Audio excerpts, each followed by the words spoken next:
Level 1, her door. You are told it is an honor to stand outside her door. That is the first lie. The rain has been falling since dusk, sliding down the red pillars, darkening the stone corridor, and turning the lantern light into trembling gold on the wet floor. You stand beneath the carved roof of the inner harem, wearing a low guard's robe and a sword that suddenly feels more ceremonial than useful. Beyond the wooden door in front of you is the chamber of the emperor's favorite concubine, the woman every servant whispers about before lowering their eyes. They say her silk is brighter than the others. They say her food is tasted twice. They say the emperor visits her more often than any woman in the palace. From outside, that sounds like fortune. From here, it feels like standing beside a flame while everyone waits for it to burn out. The corridor smells of sandalwood, rainwater, and tea gone cold. Court ladies pass with their sleeves drawn close, smiling politely until they think you cannot see their mouths. A maid arrives with a tray and pauses too long before the door. Another servant replaces a lantern that has not yet gone dim. Every small movement feels rehearsed, and every beautiful object seems to hide a question. Then the door opens just enough for warm light to touch the corridor. You see her for the first time, the favorite concubine, seated beside a low table, her hair pinned with gold, her robe soft as moonlit silk. She is beautiful. Yes, but not peaceful. Her eyes move first to the teacup, then to the incense burner, then to you. You are the new guard, she says. Her voice is calm, but her hand remains still beside the untouched cup. You bow and answer yes. She studies you as if deciding whether you are a wall, a weapon, or another trap sent to watch her. Then she asks the question that changes the shape of your duty. If I am so loved, why does everyone here want me gone? Level 2. The favorite the next morning. You learn that favor has its own traffic before the sun rises fully. Trays begin to arrive at her chamber. Steamed rice in porcelain bowls, sweet cakes shaped like flowers, folded silk from the imperial storehouse, a small box of hairpins, a jar of rare face powder, fresh fruit carried under cloth, as if it were treasure. Every servant walks carefully. Every gift is announced softly. Every item looks like proof that she is the luckiest woman in the harem. But the favorite concubine does not look lucky as she sits before the bronze mirror, watching each object arrive through its reflection. She does not touch the cakes. She does not smile at the silk. She asks the old maid beside her to turn the fruit twice, open the powder away from the flame, and place the hairpins on a separate tray. You stand near the door, trying to understand why beauty feels so much like inspection. A younger maid whispers that no other woman receives this much from the emperor. The old maid answers without looking up. That is why no other woman is watched this closely. By midday, you begin to see it. The teacup is always placed at the same angle, but today it sits slightly closer to the lamp. The incense box is sealed, but the thread around it has been tied by a different hand. A folded letter arrives with no sender's name, only the emperor's private color on the outer silk. The concubine notices everything before anyone explains it. She lifts the letter, holds it to the light, then sets it down unopened. A gift makes people grateful, she says quietly, almost to herself. A gift in this palace makes people careless. Her eyes meet yours in the mirror. Remember that. You lower your head, but the words stay with you outside. Other women may envy the bright robes, the fine food, the emperor's attention. Inside this room, every beautiful thing must be questioned before it can be accepted. By evening, you understand the second truth of her door. The more the palace gives her, the more ways it has to reach her. Level 3. The whisper by the third night. You learn that the harem speaks most honestly in the places no one important is supposed to hear. The rear corridor behind the laundry court is narrow, warm, and damp from basins of hot water. Silk robes hang from wooden frames, dripping slowly onto the floor, and the air smells of soap, wet fabric, and lamp oil. You are sent there to return a folded cloak from the favorite concubine's chamber, a task too small for a guard but too delicate for an ordinary servant. That is why you hear them. Two young maids stand behind a screen of drying silk, speaking in voices soft enough to feel safe. One says the favorite has held the emperor's attention too long. Another says the empress has stopped sending direct warnings, because direct warnings make a woman look afraid. Then a third voice, older and colder, says, No one needs to kill a favorite. You only need to make His Majesty wonder why he ever trusted her. Your hand tightens around the folded cloak. You should leave. A guard who hears too much becomes useful to the wrong person, and useful men in the palace are often used until they disappear. But your feet remain still. The older maid continues. She speaks of a rumor being prepared. Not loud, not immediate. Just soft enough to travel through tea rooms and dressing chambers before reaching the emperor wrapped in concern. The favorite will not be accused of betrayal. That would be too bold. She will be accused of influence, of pride, of forgetting her place, of making the emperor neglect older duties. By the time the words reach him, they will sound less like hatred and more like wisdom. You return to her chamber after midnight with rain on your sleeves, and the cloak still folded too tightly in your hands. She notices before you speak. You heard something, she says. You tell her only the safest part at first, but she stops you with one glance. In this palace, half-truths are more dangerous than lies. So you tell her everything. She listens without surprise. That frightens you more than fear would have. When you finish, she looks toward the closed door and says, "Good, then the real attack has begun." Outside, the corridor is silent, but now you understand silence differently. It is not peace, it is where rumors learn to walk. Level 4, too much. The first thing you notice is the teacup. It is not poisoned in any way you can prove, not cracked, not stained, not strange enough to accuse anyone. That is what makes it dangerous. It sits on the low table inside her chamber, half a finger closer to the incense burner than it did yesterday, turned slightly toward the lamp instead of the window. Before serving in this palace, you would have called that nothing. Now, nothing has become the shape danger takes before it grows teeth. The favorite concubine sits by the bronze mirror, while a maid arranges her hair, her face calm, her eyes watching the room through reflection. She sees you looking at the cup. She says nothing until the maid leaves. Then she asks, "Who noticed it first?" You hesitate. "I did." "No," she says softly. "Before you." You think back to the corridor, the tray arriving, the young maid lowering her eyes, the old attendant pretending not to see, the court lady who paused near the door before walking on. The court lady in green, you say. She looked at the cup before she looked at you. The concubine's expression does not change, but something in the room tightens. "Good," she says. Then she expected me to look frightened. You understand then that the cup itself may not matter. The trap is not always inside the tea. Sometimes the trap is in the reaction. If she refuses the cup, people will say she has grown suspicious.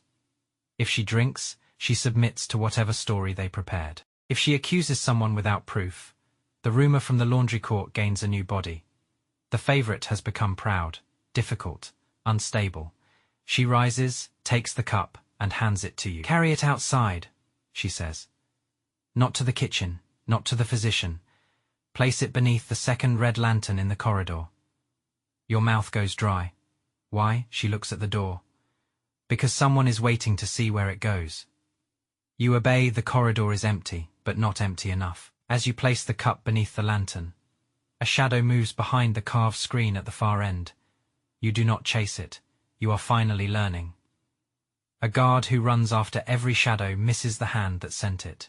Level 5, her messenger by the 5th day. You are no longer only guarding her door. You are carrying the spaces between her enemies. The favorite concubine does not give you a sealed letter at first. That would be too obvious. She gives you a folded handkerchief scented lightly with sandalwood and tells you to return it to the medicine room because the embroidery thread is too rough for her skin. The excuse sounds delicate, almost foolish. That is why it works. No one stops a guard carrying a lady's complaint about silk. You walk through the rear garden path after sunset, past the lotus pond, past the covered walkway where maids pretend not to watch you, into the medicine room where herbs hang from the ceiling in dry bundles. A female physician looks up once, takes the handkerchief, and pulls one loose thread from the corner. Hidden inside the seam is a strip of paper so thin it nearly vanishes against her palm. She reads it over the steam of a clay bowl, then burns it without changing expression. "Tell her the green-robed court lady has visited the Empress's side chamber twice this week," she says. "And tell her the incense came from the western storehouse, not the imperial gift room." You repeat the words in your mind until they feel carved there.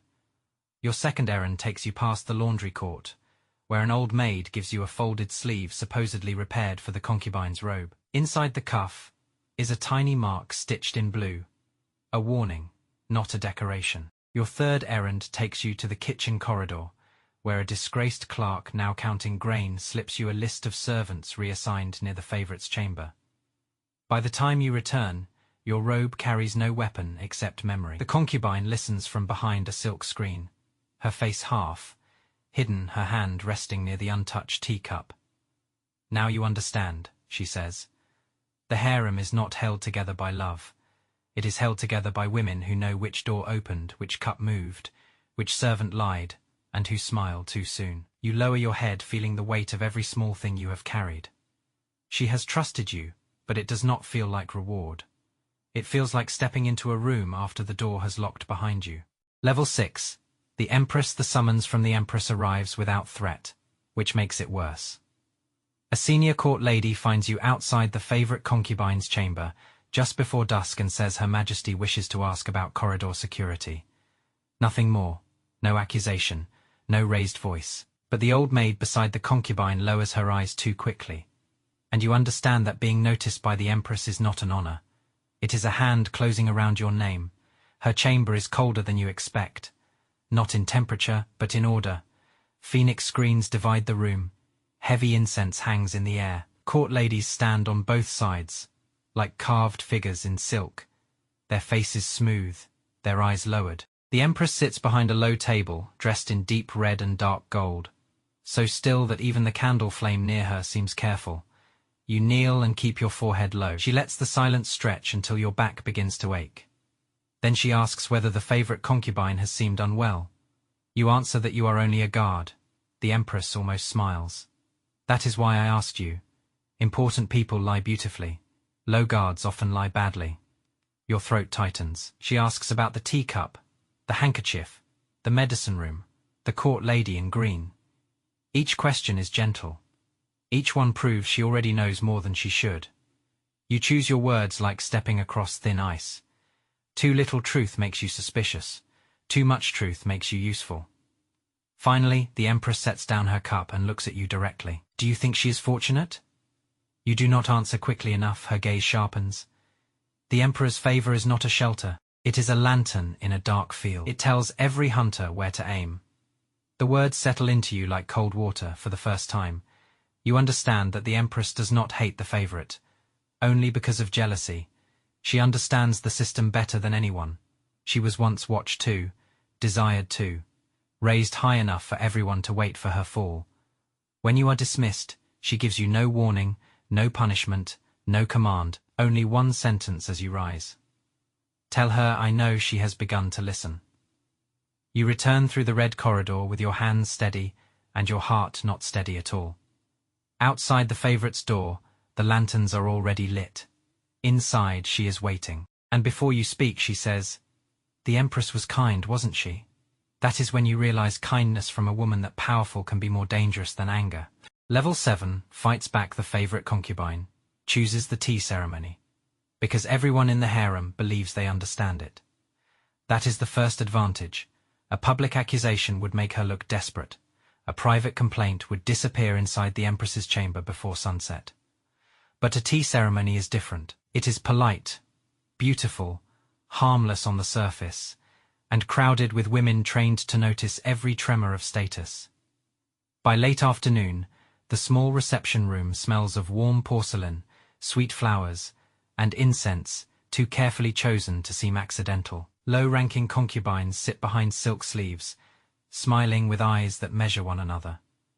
Senior court ladies stand near the walls. The green-robed woman is there too, her face calm, her hands folded, pretending she is only another obedient servant. You stand near the door with the other guards, but the favorite has already given you your role. When the incense box is carried in, you shift one step to the left, just enough to block the direct path to the side table. It is a tiny disruption, no one should care, but the green-robed court lady cares. Her eyes move to the box before anyone touches it, then to you, then away. The favorite concubine sees it all without looking at her directly. She lifts her teacup and says softly, "How strange. I was told this incense came from the imperial gift room." The room stills. One concubine laughs too lightly. Another lowers her eyes. The green-robed court lady bows and says perhaps a servant made a mistake. The favorite turns the incense box slowly in her hand. Servants make mistakes with names, not with seals.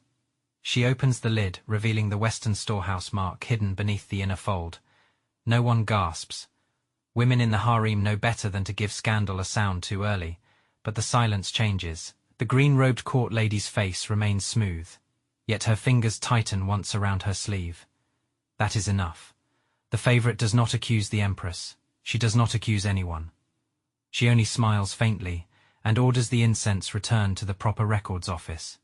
A harmless correction, a perfect insult. As the room begins breathing again, you understand what she has done. She has not won a war. She has made every woman in the room wonder how much she knows, and that is often stronger than proof. Level 8. He does not come the first night. The Emperor does not come. The entire harem knows before the second lantern is lit. No announcement is made. No servant runs through the corridor shouting news. Nothing so crude is needed. The palace has other ways of speaking. The wine tray remains untouched near the favorite concubine's door. The musicians sent to wait in the side hall are quietly dismissed. The fresh flowers arrive late, and no one apologizes. By dusk, the corridor outside her chamber feels colder than rain. You stand at your post, watching maids move more carefully than usual. Not because they are afraid of her, but because they are afraid of being seen standing too close to a woman whose light may be fading. Inside, the favorite sits beside the low table in a robe of pale gold, her hair perfectly arranged, her face calm enough to insult everyone hoping to witness her fall. The old maid pours tea. The cup sits untouched. Outside, 2 younger concubines pass the corridor slower than necessary, their laughter hidden badly behind silk sleeves. One whispers that His Majesty must finally be tired. Another says affection is like a lantern in wind. No woman should build a house around it. You hear every word. So does she. The favorite does not look toward the door. She only asks you to enter and close it behind you. For the first time, you step fully into her chamber while the hallway is still awake. The room smells of cold wine, fading incense, and flowers beginning to bruise at the edges. By morning, she says, they will decide whether I am grieving, angry, or afraid. Each version will serve someone. You ask what she wants them to see. She looks at the untouched wine tray, and then at her reflection in the bronze mirror. Nothing. The answer is so quiet it feels like an order. If I cry, I am weak. If I rage, I am dangerous. If I send a message, I am desperate. So tonight, I give them nothing. You understand, then, that absence is also a weapon in the palace. The Emperor has not come, but his shadow has. It sits in every cup, every whisper, every pair of eyes waiting for her to break. And as you return to the corridor, you realize your duty has changed again. Tonight, you are not guarding her from intruders. You are guarding the silence she chose to survive. Level 9, her secret.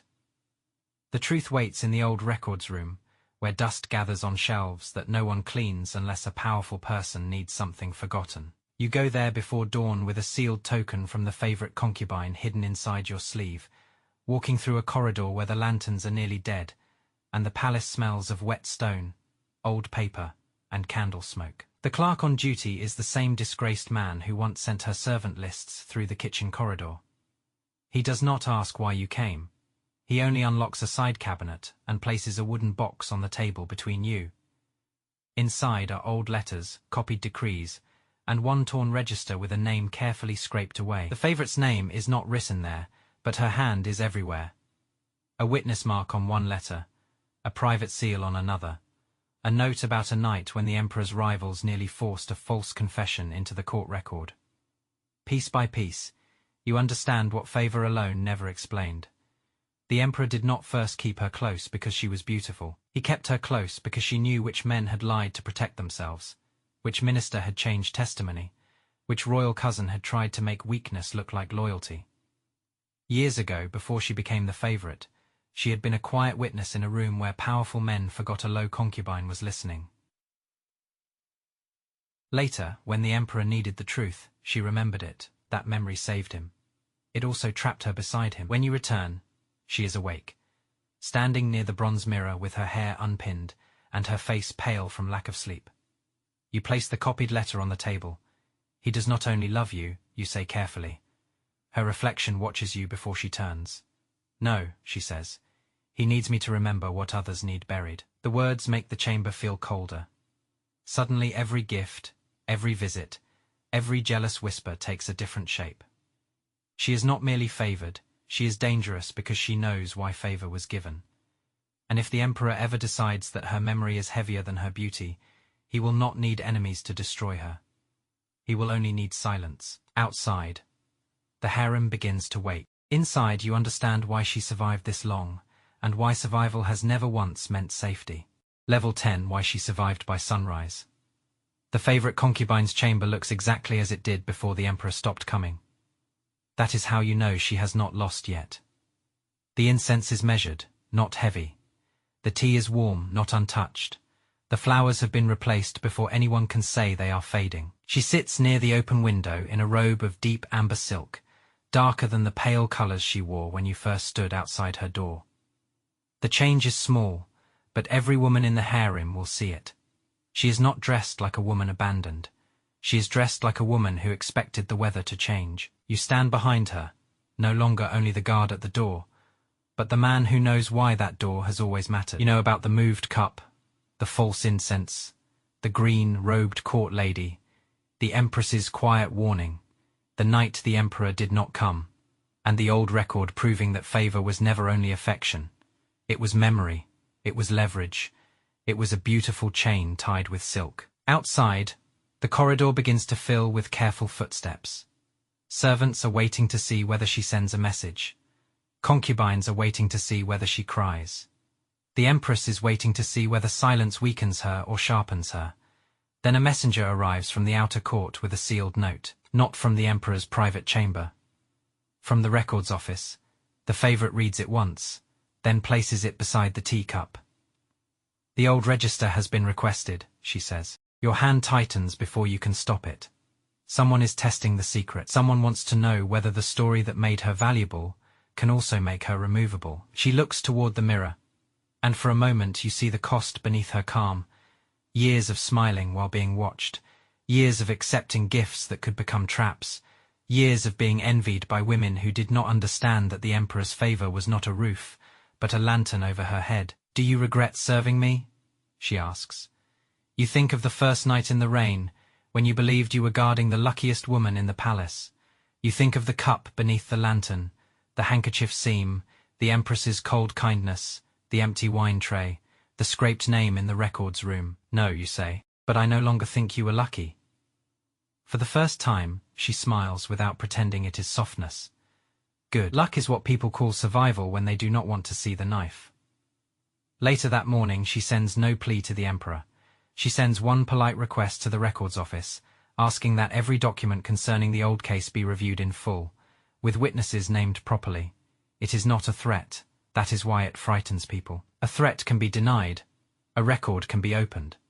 By midday, the corridor outside her chamber is quiet again, but not with pity, with caution. The women who once waited for her to collapse now wait to see what she remembers next. And you stand at her door, understanding the final truth of the harem. Being loved by the emperor never made her safe. Being beautiful never saved her. Being watched never protected her. She survived because she learned to read danger before it spoke, to accept gifts without trusting them, to smile without surrendering, and to remember what powerful people begged the palace to forget.